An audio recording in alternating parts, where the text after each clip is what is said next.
Today, we're going to rank all the main rifles used in World War II. From the ones that caused soldiers to lose their lives, music, to the one that helped win a world war and changed how wars were fought forever. First is the D tier, the worst category, rifles that let their soldiers down. At number 10 is the Carono M91-38 from Italy. Let's begin at the absolute bottom, and I really mean the bottom. Imagine this. It's 1940. You're an Italian soldier standing in the hot, dry hills of North Africa. The enemy is about 300 yards away. You lift your Carono M91-38 rifle and pull the trigger. The bullet fires, but it lands somewhere unpredictable. Maybe it gets close, maybe it doesn't. That's because the rifle was designed with a barrel twist that caused the bullet to spin poorly in the air. I'm not joking. The rifle had a slow 1-in-8 rifling twist, which worked fine for longer bullets.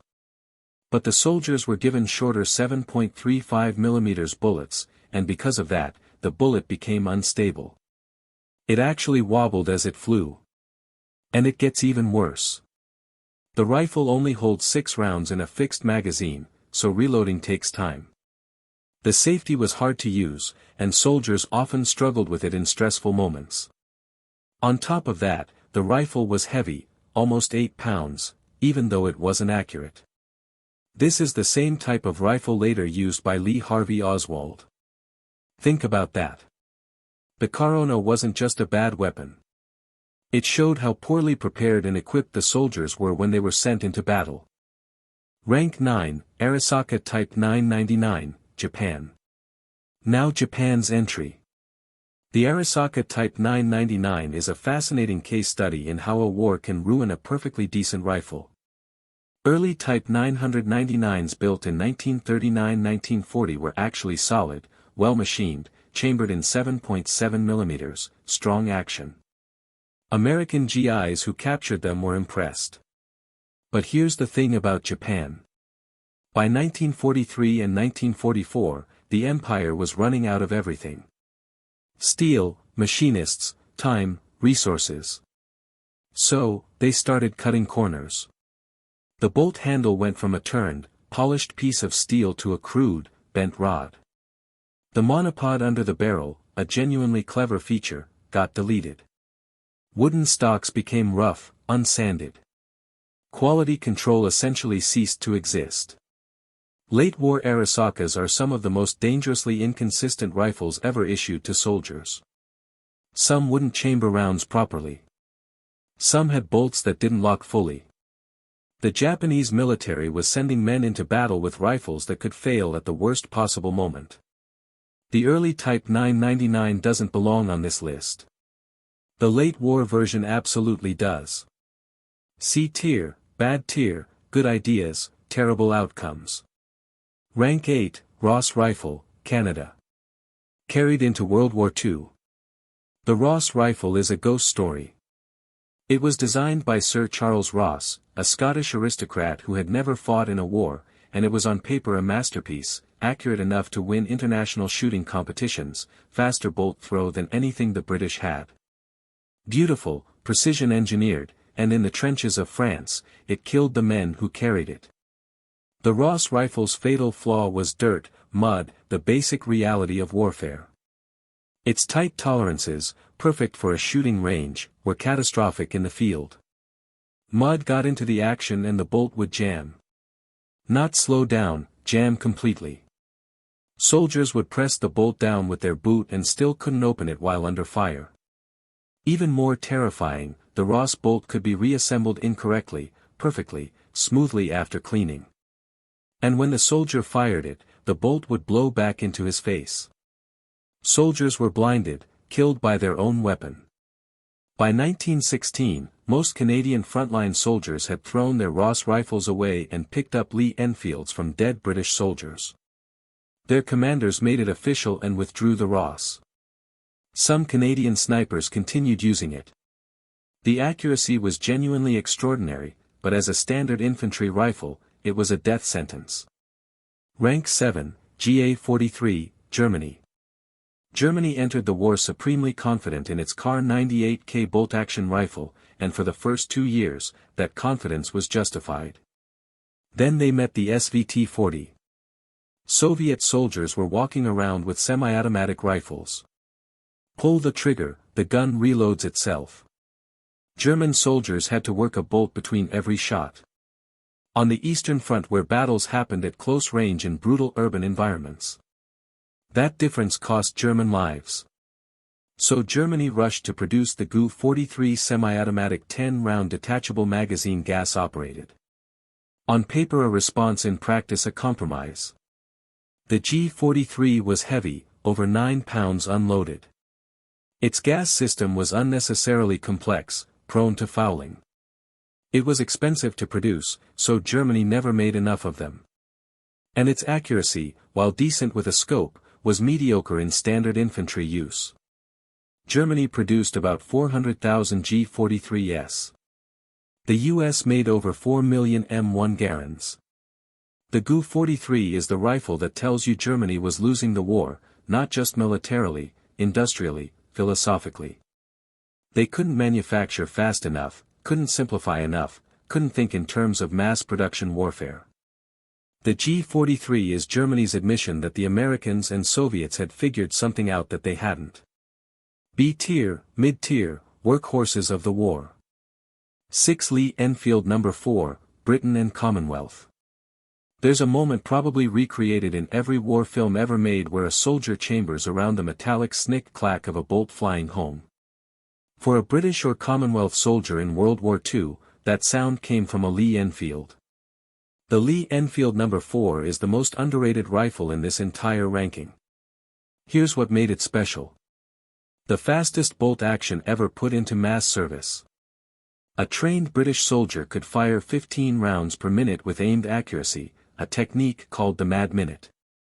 In a world still dominated by bolt actions, that rate of fire was extraordinary. The Germans thought they were being engaged by machine guns. 10-round magazine, strong, smooth action, reliable in sand, mud, jungle, snow. British soldiers fought everywhere, and then field went with them. Its weakness was accuracy at extreme ranges.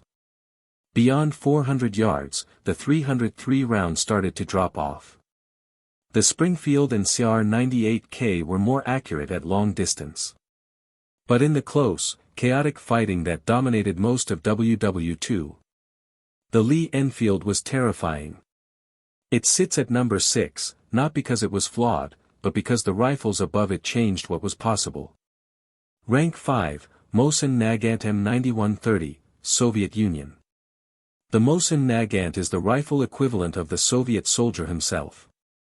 Brutal, simple, indestructible, doesn't complain, gets the job done. This rifle was designed in 1891.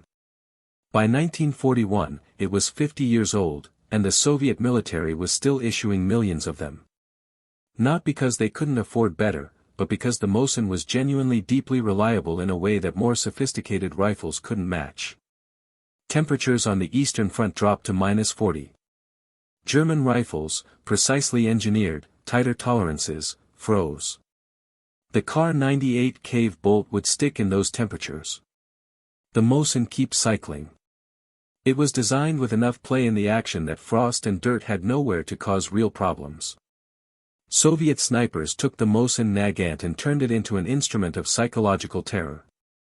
Vasily Zaitsev, Ludmila Pavlichenko, 309 confirmed kills, one of the most lethal snipers in human history, both used the Mosin.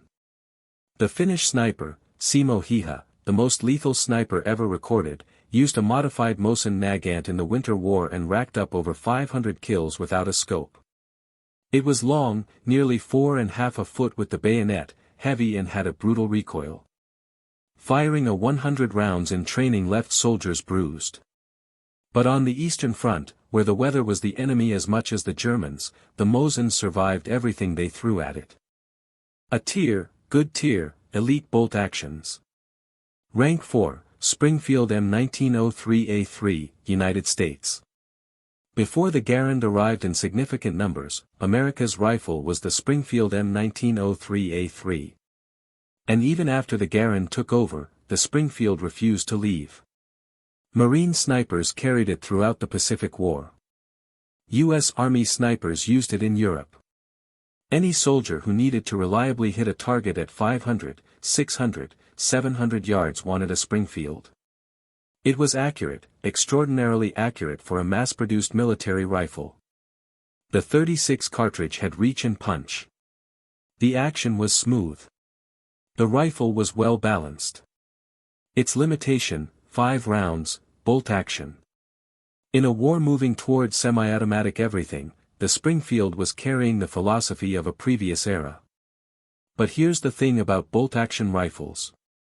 A good bolt action in skilled hands will always be more accurate than a semi-automatic. There's something about the deliberate controlled cycle of the bolt that forces a shooter to slow down, breathe, think. Pacific snipers used the Springfield to pick off Japanese officers at ranges that would have been meaningless with a Garand. Rank 3, Karabiner 98K, Germany. If World War II had ended in 1941, the Karabiner 98K might be sitting at number 1 on this list. It is without question the finest bolt-action rifle ever mass-produced. Full stop. German engineers had been refining the Mauser action for 60 years before the K98K arrived. The result was mechanical perfection. Smooth, controlled round feed bolt, reliable extractor, adjustable rear sight out to 2000 m, though nobody was realistically shooting at 2000 m. That adjustment told you everything about German precision thinking. The trigger was exceptional. The 7.92 by 57 mm cartridge was powerful, accurate, and flat shooting. At 400 yards, a trained Heer soldier could consistently hit man-sized targets. At 600 yards with a scope, German snipers with the K98K dominated the Eastern Front in the early years. Why number 3 and not number 1? Because war isn't a shooting competition. The K98K held 5 rounds. 5. After 5 shots, you were reloading every time, working the bolt, inserting a stripper clip, while your enemy, if he had a Garand, had fired 8 without interrupting his sight picture once. The K98K is the masterpiece of a doctrine that was already becoming obsolete. A perfect answer to the wrong question.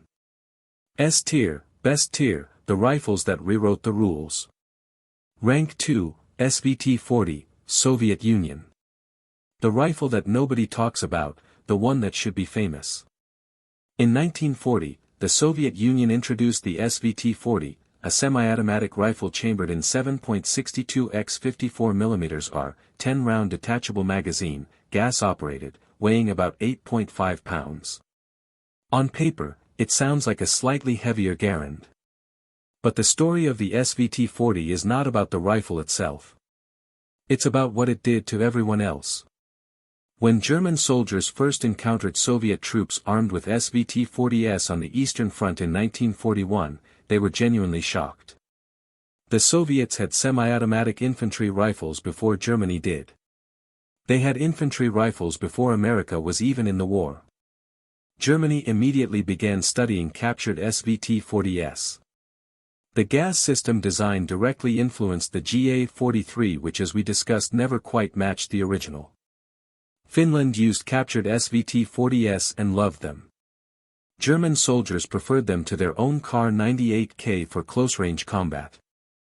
For elite Soviet units, snipers, guards regiments, naval infantry, the SVT-40 with a scope was a devastating weapon. For the average conscript, the Mosin Nagant was actually more practical. The SVT-40 sits at number 2 for what it was and what it inspired. Rank 1, M1 Garand, United States. And now we arrive at the end, the top. The rifle that General George S. Patton, a man not given to complimenting anyone, called the greatest battle implement ever devised, the M1 Garand. John Cantius Garand was a Canadian-American engineer working at the Springfield Armory in Massachusetts. He spent over a decade refining his design, and in 1936 the United States became the first major nation in the world to adopt a semi-automatic rifle as its standard infantry weapon. Think about what that means. In 1936, while Germany, Britain, Japan, and the Soviet Union were still issuing bolt-action rifles to their soldiers, every American infantryman was about to receive a weapon that could fire 8 aimed shots without touching the action. 8 shots. The last of which was a distinctive metallic ping as the empty en-bloc clip ejected from the receiver. A sound that became one of the most recognizable sounds of the Pacific Theater. The Grand fired the powerful 306 cartridge, same round as the Springfield sniper rifle. It was accurate to 500 yards in standard infantry use. It weighed 9.5 pounds, heavy but manageable. It was reliable in sand, mud, jungle, rain, and cold. But the genius of the Garand isn't in any one specification. It's in the arithmetic. A German soldier with a CR-98K and a good soldier's training could fire about 12 aimed shots per minute. An American soldier with a Garand, the same level of training could fire 30. That's not a small advantage. That's a different category of soldier. In Normandy, in the Hurtun Forest, in the Philippines, everywhere Americans fought, the Grand's semi-automatic advantage compounded. Music, it wasn't just that Americans shot faster. It changed how, American infantry tactics worked. If you liked this video, I'm sure you'll like this one, too. Subscribe if you enjoyed this video. Our channel is small, so, we are replying every comment below.